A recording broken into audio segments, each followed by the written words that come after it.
How do some people manage to stand out from others? What is it about them that makes it different? How did Mr. Mikheil Saakashvili stand out from others, who turned a country in the swamp of corruption, without light, without a pension, and hungry into one of the most developed and tourist countries in the Caucasus? Welcome, this is Fractus TV, and today we will talk about one of the most powerful reformers of modern times. Please do not forget to subscribe to the channel. Everything started on November 23, 2003, with the resignation of President Eduard Shevardnadze.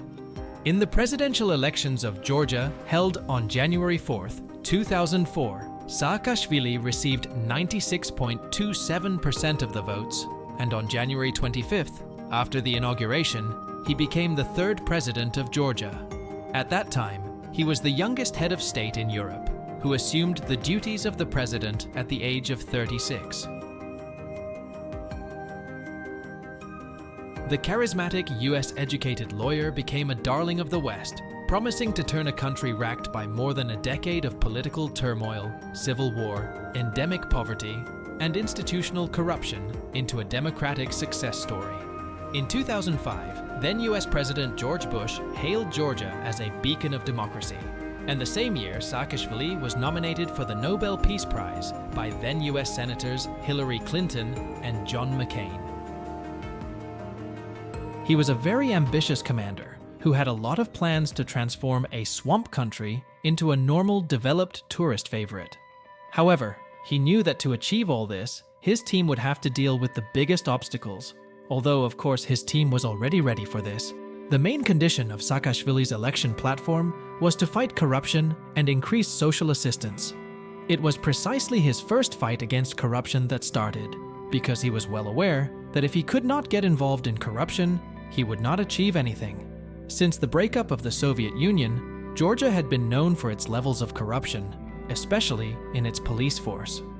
As a result of the Rose Revolution of 2003, the government began a process of reform. The government fired around 30,000 police officers to create a new corruption-free force. Around 85% of the police, approximately 15,000 policemen within a day, were fired and the hiring of new staff began. The reformed police force became one of the most well-regarded institutions in the country. Imagine reforms were taking place in all structures of the country at the same time. People were already seeing obvious positive changes, which strengthened his rating. With his simplicity and geniality, people grew to love him very quickly.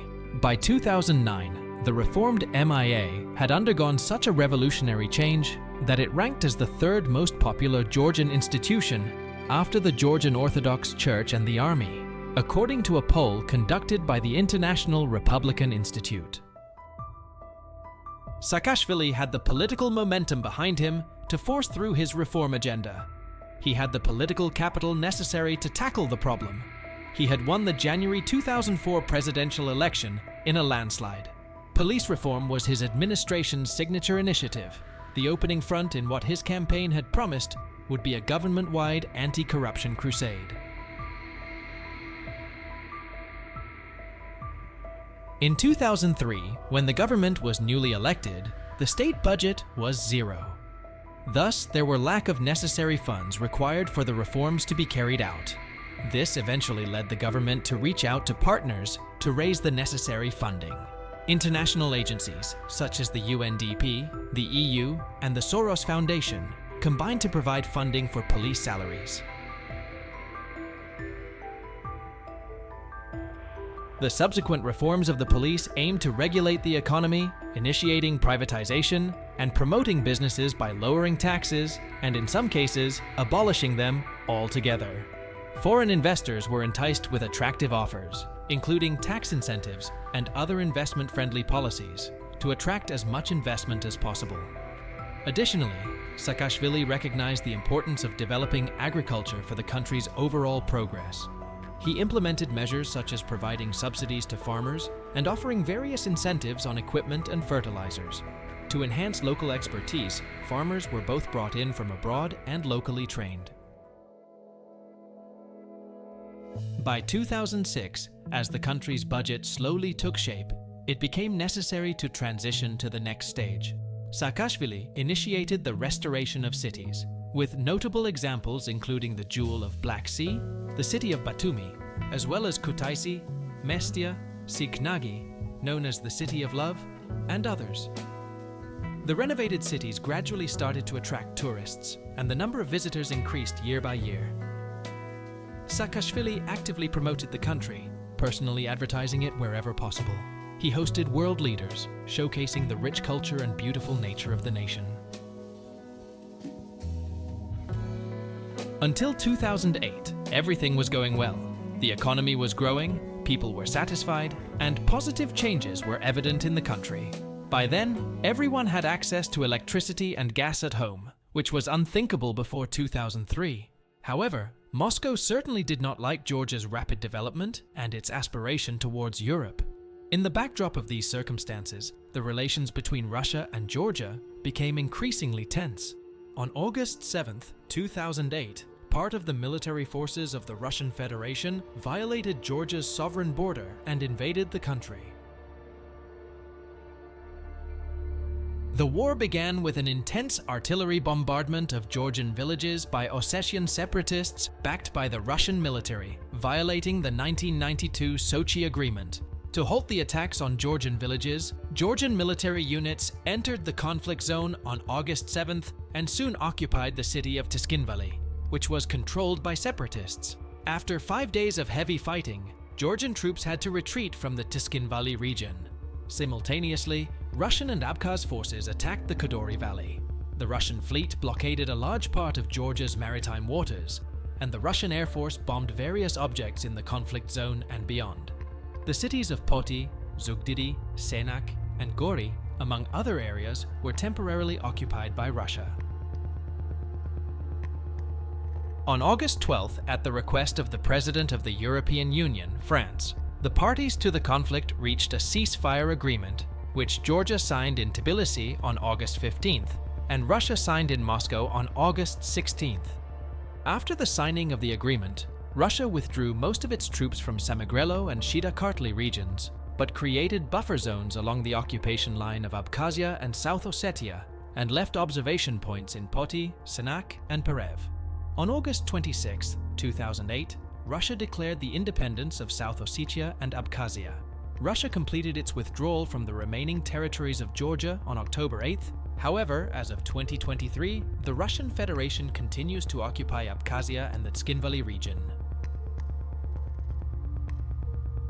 After the war, Saakashvili's rating dropped significantly.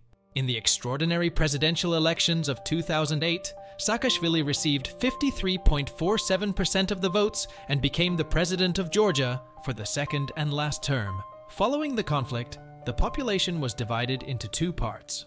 One part supported the president's decision at that time, while the other part criticized the president for aggravating relations with Russia and believed that the war could have been avoided through diplomacy. Mistakes are inevitable during all major reforms, especially if we take into account that Saakashvili was able to carry out the most important reforms and put the country on the path of development in just 9 years. Reforming and strengthening the state apparatus, reorganizing military and police structures, and eliminating corruption in the state sector are considered Saakashvili's successes. However, as we have mentioned, all this has certainly led to mistakes. In domestic politics, Saakashvili is criticized for restricting human rights, judicial independence, and media freedom. Some part of Georgian society even consider him a dictator. Over the years, the lost war and the mistakes made slowly killed his rating. In the last parliamentary elections, held on October 1st, 2012, Saakashvili's party, the United National Movement, was defeated, and Bidzina Ivanishvili's party, Georgian Dream, won. After the defeat in the elections, the ruling party at the time filed a case against Saakashvili under the article of embezzlement of state property. Subsequently, Saakashvili left the home state. Mikheil Saakashvili, the third president who returned to Georgia after 8 years, was arrested on the evening of October 1st and is still in prison. Whether Saakashvili is guilty or not will probably be decided by an independent court, But how independent it is another matter. Finally, we can confidently say that Saakashvili has achieved the impossible in 9 years.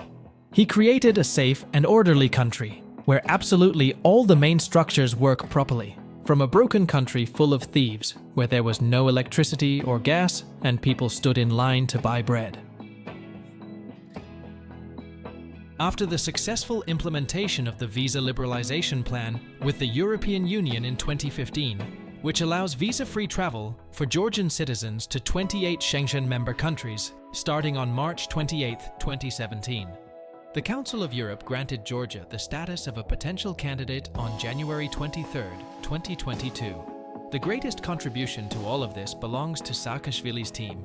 If it weren't for Saakashvili's immediate and timely reforms, it would probably be unnecessary to even talk about all this today. Sadly, such a great person is in prison today. We hope that history will judge everything. This was Fractus TV. Thank you for watching until the end.